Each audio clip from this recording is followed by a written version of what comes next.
Hi කොහොමද යාළුවනේ ඔයාලට? ඔන්න ඉතින් අපි අදත් ලස්සන වීඩියෝ එකක් අරගෙන ඔයාලත් එක්ක එකතු වුණා. ඉතින් ඔයාලා මිකේලි ඔන්ලයින් YouTube channel එකට ආදරයෙන් පිළිගන්නවා. ඔන්න ඉතින් අපි මුලින්ම කරන්න හදන්නේ හාල් ලිපේ තියාගන්න. කුකර් එක අරගෙන හාල් ටිකක් දාලා ලිපේ තියාගන්න තමයි හදන්නේ ඔය. ඉතින් හාල් ටික හොදලා ලිපේ තියාගමු.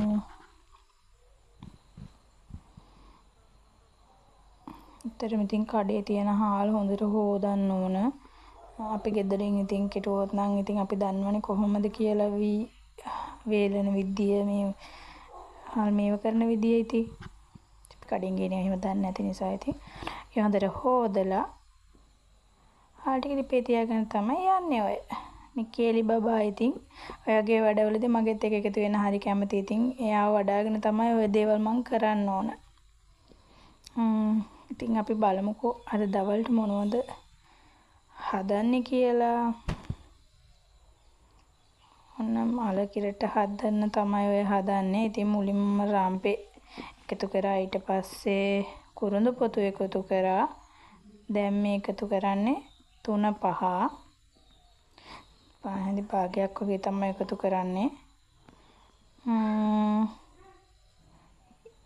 ඊළඟට ඔය කහ එකතු කරන්න ඒකට මම කොය ආසේ ඉතින් කුරු ගන්නවා.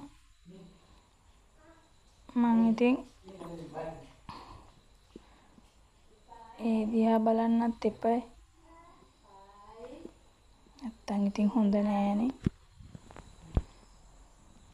ඊට පස්සේ ඔන්න ඉතින් මට ඔතෙන්ට රම්පේ ගන්න කරපිංචා ගන්න අමතක වෙලා දැන් ගිහිල්ලා ඔය කරපිංචා අරගෙන ඇවිල්ලා කරපිංචා ටික හොදලා එකතු කරන්න තමයි හදන්නේ. පස්සේ සුදු ලුණු ගෙඩිය පොඩිවට කපලා එකතු කරනවා. නැත්නම් තරල එකතු කරනවා. මම තරල එකතු කරන්නේ.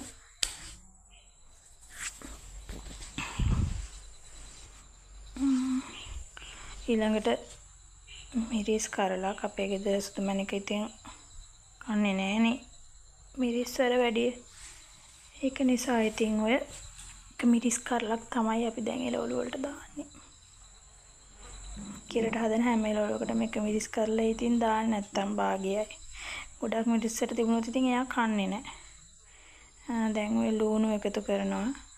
ඔය අතරේ තාත්තත් කතා කරනවා මට වැඩවලට. තෝනි දිහා බලන්නලු.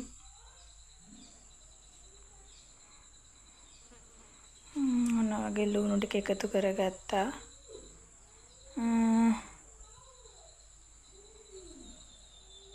ඊළඟට දැන් තියෙන්නේ ඔක ලිපේ තියාගන්න. ඉතින් මම කල්පනා කරනවා තව මොනවද දාන්න ඕනද කියලා. මොකද චූටි මණික දිහා බලනේ වැඩ ටික කරන්න. ඉතින් සමහර වෙලාවට සමහර දේවල් අමතක වෙනවා. ඉතින් ඒවා දාන්න. බලන්නකෝ ඉතින් මගේ හැටි. ගිහලා නිකන් ලිපේ තියන්න හදනවා. ඇත්තට මොකද වතුර ටිකක් එකතු කරන්න අමතක වුණා. මම සමහර දවස්වලට නම් දිය කිරි දාලා එකතු කරනවා. සමහර දවස්වලට මිටි කිරි වතුර වලින් ලිපේ තියලා මිටි කිරි දාගන්නත් හොඳට උක්කු වෙනවා. අද නම් මම වතුර ටිකක් දාලා තමයි මුලින්ම මලේ ටික තඹ ගන්නෙ. ඊට පස්සේ මිටි කිරි එකතු කරනවා.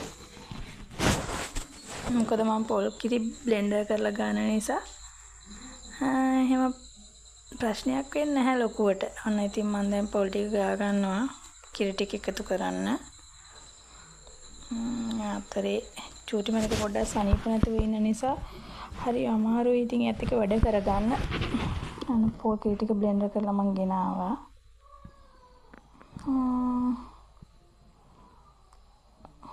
කිරි ටික පෙරාගෙන දැන් ඉතින් කෑම අලයකට එකතු කරගන්න තමයි තියෙන්නේ. ඔන්න අපේ චූටියගේ වැඩ. එයාටත් ඕන මං වගේ උයන්න. ඉතින් ඔය වගේ ටිකක් කෝප ටිකක් දාලා දුන්නාම පොඩ්ඩක් ෂේප්. එයාගේ සෙල්ලම් බඩු වලින් එයා සෙල්ලම් කරන්න කොහොමවත් කැමති නැහැ. ඔන්න ඔය වගේ වැඩ කරන තමයි එයා කැමති. එයාට මගේ වලන් ටික දෙනවා නම් ඔක්කොම හොඳට සෙල්ලම් කරාවි. ඔන්න ඉතින් අපි දැන් අලයකට කිරි ටික දාගත්තා. දැන් ඔය කලවම් කරනවා. ඇත්තටම චූරමණිකට අද ගාණක් නෑ. නැත්තම් වෙනදට ඔය අලයකේ ලුණු බලන්න, එළවලු ලුණු බලන්න එයා හරි කැමතියි. ඔන්න ඉතින් අලයක හදාගෙන ඉවරයි. දැන් මාළු තමයි හදාගන්න යන්නේ. මෙහි ඇත්තටම මාළු එහෙම හදද්දි ගලේ තමයි 3-5 මිලි සම්බර ගන්න. ඉතින් අපි 3-5 කඩින්න ගෙනත් තියෙන්නේ. ඔන්න 3-5ක් දැම්ම බ්ලෙන්ඩර් එකට. ඔය මම හදාගන්න විදිය. ඊළඟට කහක් දානවා. ඇත්තටම මේ බ්ලෙන්ඩර් කරන්නේ මෙහි කෑලි මිරිස් තමයි පාවිච්චි කරන්නේ. ඒ නිසා මම ඉතින් ඔක්කොම එකට දාලා තව ටිකක් හොඳට මික්ස් වෙන්න කියලා හිතාගෙන ඔවත් එකතු කරනවා. ඔන්න කෑලි මිරිස් එකතු කරනවා මම. හැන් ටික 3ක් එකතු කරනවා. මිරිස් කුඩු වගේ නෙමෙයි. ඉතින් හරි අමාරුයි ඔකේ පද මේව කරගන්න. සමහරවිට මේ මිරිස් වැඩි වෙනවා. සමහරවිට මදි වෙනවා. මම අබ චුට්ටක් එකතු කරනවා බ්ලෙන්ඩර් වෙන්න. ඔය ඇත්තටම අබ කනවා නම් හොඳයි කියලා කියනවා. ඉතින් අපි ඔය ආත්තම්මල එහෙම ඉස්සර කියනවා අබ කනවා නම් හොඳයි කියලා. අනේ මන්ද ඉතින් මට දාන්න හිතෙනවා. ඉතින් මම ඔන්න අබත් දානවා. ඊළඟට ගම්මිරිස්. ඇත්තටම ගෙදර ගම්මිරිස් ඉවර වෙලා තියෙන යන්න ඕන. අම්මලාගේ ගෙදර ගම්මිරිස් ගේන්න. ලුණු ටිකක් මාළු එකට එකතු කරනවා.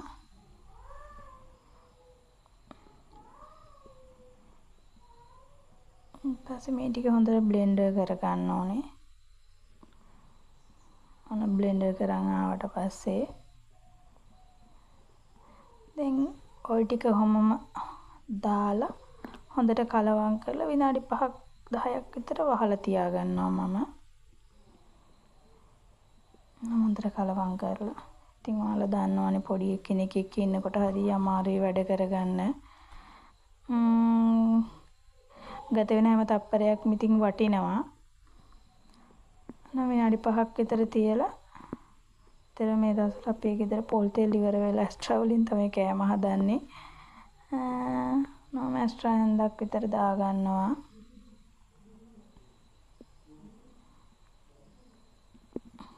තෙල් ටික රත් වීගෙන එනකොට මම කලින් ඉඟුරු සුදු ලුණු ඔක්කොම කපලා තියාගත්තා. රම්පේ කරපිංචි ඉඟුරු සුදු ලුණු ගොරක අය හැමදේම ලිපේ තියෙන හට්ටියට දාලා පොඩ්ඩක් රන්වන් පාට වෙනකම් බැදගෙන තමයි ওই මාළු එක එකතු කරගන්නේ.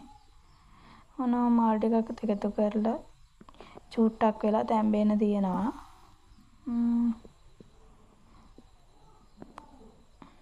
හොඳට තෙලුත් එක මික්ස් වෙනකන් තියලා හොඳට තෙලේ බැදුනට පස්සේ තමයි වතුර චුට්ටක් එකතු කරන්නේ. අර බ්ලෙන්ඩරේ තිබුණ ඊතර මිරිස් ටිකටයි පීංගානේ තියෙන මිරිස් ටිකටයි වතුර චුට්ටක් දාලා ඔන්න ඔය වගේ වතුර පොඩ්ඩක් එකතු කරගන්නවා. නැත්නම් අපේ ගෙදර හොදි නැති ප්‍රශ්නත් වෙනවනේ. ඔන්න ඔහොම තමයි තියෙන්නේ මුලින්ම.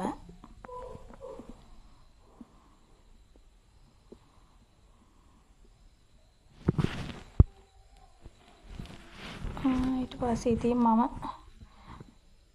උයන්න ගත්ත භාජන ටික හොදන ඕක ඉතින් මගේ සුපුරුදු පරිදි කෙරෙන රාජකාරියක්. මට උයලි වුණාම සීරෝම් කොච්චර වැඩ තිබුණා උස්සේ ලස්සන රස් කරලා තියෙන්න ඕන.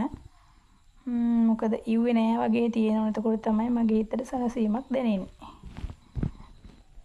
ඕනේ වගේ වැඩ ටික ඉවර වුණාට පස්සේ ඔන්න මාළු එක නම තමයි තියෙන්නේ. ඔන්න අල එකක් තියෙනවා. ඉතින් යාළුවනේ අපි ආයෙත් දවසක ලස්සන වීඩියෝ එකකින් හමු වෙමු. ඔන්න සුදුමණිකට නිින්ද ගිහිල්ලා. ඉතින් ආලට සුබ දවසක් හැමෝටම. ගිහින් එන්නම් බා.